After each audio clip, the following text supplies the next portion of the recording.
Bonjour à tous et à toutes, j'espère que vous allez bien. Nous nous retrouvons aujourd'hui pour une nouvelle vidéo où je vais vous parler de 4 livres que j'ai lus. Premièrement, voici le dernier livre que j'ai lu dans le cadre du Cold Winter Challenge qui est Un hiver de glace de Daniel Woodrell. Ce livre m'avait été recommandé par l'auteur et illustrateur d'une bande dessinée et d'autres choses aussi, Romain Renard, lorsque je l'ai rencontré et j'ai commandé le livre immédiatement à la librairie. Et je l'ai lu genre un an après. Mais voilà, c'est un livre qui me tentait beaucoup et ça a été malheureusement une déception. Nous allons suivre l'histoire de Ri, qui est une adolescente dont le père est parti sans vraiment laisser de traces. Elle doit donc s'occuper de ses 2 petits frères, un peu turbulent, et de sa mère qui ne va pas très bien. Et malheureusement, une menace d'expulsion de leur maison leur plane au-dessus de la tête, puisque leur père, qui a eu des ennuis avec la justice, a hypothéqué la maison et le terrain pour pouvoir sortir de prison. Donc du coup, il faut qu'il réapparaisse pour le tribunal afin que la famille ne soit pas expulsée. Donc Ri va partir à sa recherche. Pour ce faire, elle va aller interroger les gens du coin, qui ne sont pas forcément toujours des personnes agréables. Voilà, elle ne vit pas dans un endroit où il fait bon vivre, comme on dit. Et donc elle va se lancer là dans le froid pour essayer de retrouver son père. Vu comme ça avait l'air super sympa et au final tout est retombé comme un soufflé. Au début, j'ai bien aimé l'histoire, j'ai trouvé que ça se passait plutôt bien et que ça avait l'air vraiment bien. Et au final, j'ai trouvé qu'il ne se passait pas grand chose et que c'était un peu plat. Les descriptions sont sympathiques et j'ai quand même passé un bon moment. Voilà, j'ai trouvé que c'était un livre agréable à lire. Mais il y a plusieurs points qui ont pêché et j'ai eu du mal. Je ne savais pas trop où l'auteur voulait nous amener et ce que ça allait donner. Et je ne voyais pas trop l'intérêt de tout ça. Moi, je m'attendais vraiment à ce qu'elle parte sur les routes et à se débrouille seule. Et au final, elle passe le plus clair de son temps à interroger les gens. Et ça, j'ai trouvé ça un peu dommage. L'intrigue n'était pas folichonne et c'est un peu ça qui a pêché dans cette lecture. Donc voilà, c'était un livre sympathique mais qui ne me marquera, je pense, pas plus que ça. Dans tout autre registre, j'ai lu un essai qui s'appelle L'imposture intellectuelle des carnivores de Thomas Lepelletier. Ce livre réunit les arguments de personnes qu'on dit intellectuelles, je vais mettre des guillemets parce que je ne le vois pas forcément comme ça personnellement. Donc des philosophes, des penseurs, enfin, etc., journalistes, enfin ce que vous voulez, qui ont dit des choses très problématiques et fausses vis-à-vis de la cause animale, du végétalisme, du végétarisme, du véganisme, et ainsi de suite. Donc Thomas Lepelletier, qui est un historien et philosophe des sciences, a réuni un certain nombre de ces arguments fallacieux et les a démontés dans ce qui est devenu l'imposture intellectuelle des carnivores. C'était une lecture intéressante et ça m'a permis d'étoffer un petit peu mon argumentaire vis-à-vis du végétalisme. Et c'était vraiment ce que je recherchais. Voilà, j'ai trouvé que les propos de Thomas Lepelletier étaient intéressants.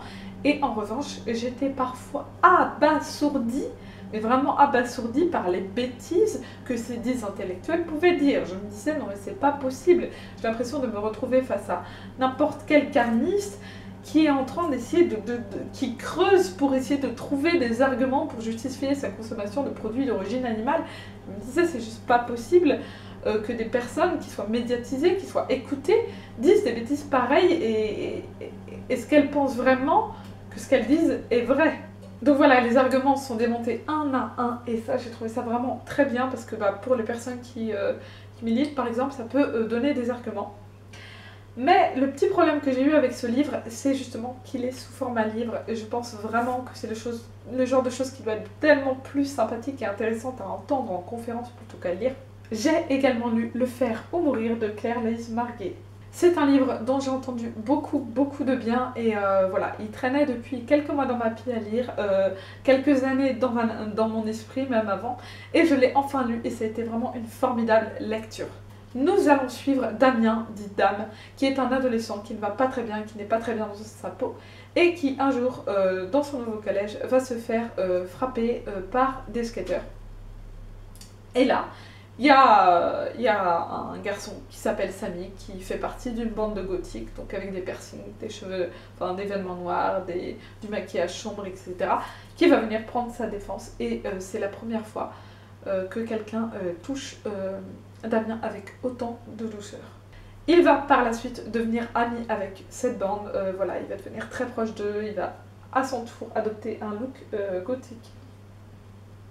Et petit à petit, il va se rapprocher de Samy et commencer à ressentir des choses pour lui, choses qu'il ne comprend pas forcément. Petit warning, ce livre aborde des sujets tels que l'automutilation, donc si jamais vous êtes sensible à ce genre de sujet, eh bien peut-être que c'est pas une bonne idée de le lire. Toujours est-il que moi j'ai trouvé ce livre absolument fabuleux. J'ai adoré suivre le personnage de Damien, on est vraiment dans sa tête, dans cette pensée, on est dans sa vie, vraiment. Et j'ai adoré ça parce que c'est un personnage qui est très intéressant. On comprend vraiment ce que peuvent vivre certains adolescents, adolescentes qui vivent mal ce passage de leur vie, d'autant plus quand il y a d'autres choses qui s'ajoutent et qui font que ça ne va pas. C'est un livre qui est très court mais qui est très percutant, il y a des sujets très importants qui sont abordés et j'ai juste été extrêmement touchée par cette histoire, je l'ai trouvée très bien faite. J'ai vraiment beaucoup aimé, c'était une lecture fabuleuse et ça se dévore tout simplement, donc voilà. Si vous connaissez des jeunes, des adolescents, adolescentes, qu'ils soient bien dans leur peau ou pas, mais faites-leur lire ce livre parce qu'il est vraiment très bien.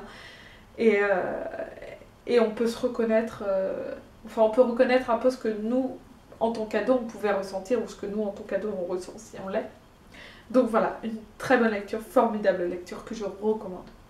Et pour finir, j'ai lu Nous sommes tous des féministes de Chimamanda Ngozi Adichie. Ce livre comporte deux parties. Une première où nous allons avoir une sorte de récapitulatif de la conférence TED à laquelle elle avait participé. Et une seconde partie qui est une nouvelle, qui est l'histoire d'une jeune Nigériane qui va être mariée à un docteur nigérien qui vit aux États-Unis. Cette femme n'a pas franchement voulu être mariée à cet homme, elle ne le connaît même pas.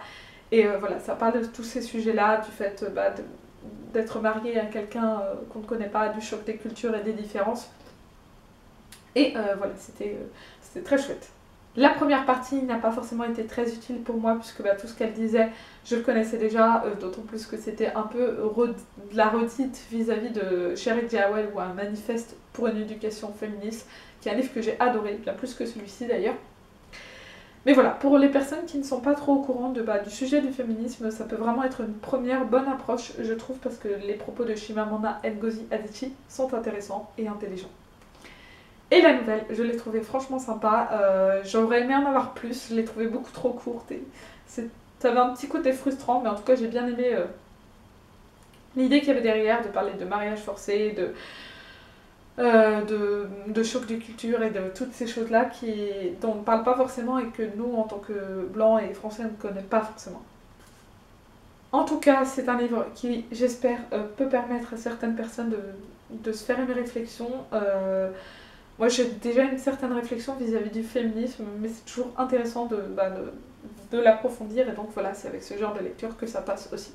Voilà, c'est déjà tout pour cette vidéo. Je vous souhaite à tous et à toutes de très bonnes lectures. N'hésitez pas à me parler de vos lectures et à me dire si vous avez lu ou pas l'un de ces livres, s'il vous tente ou pas. Dans les commentaires, voilà, n'hésitez vraiment pas à échanger, comme d'habitude. Je vous souhaite une très bonne journée ou une très bonne soirée. Salut!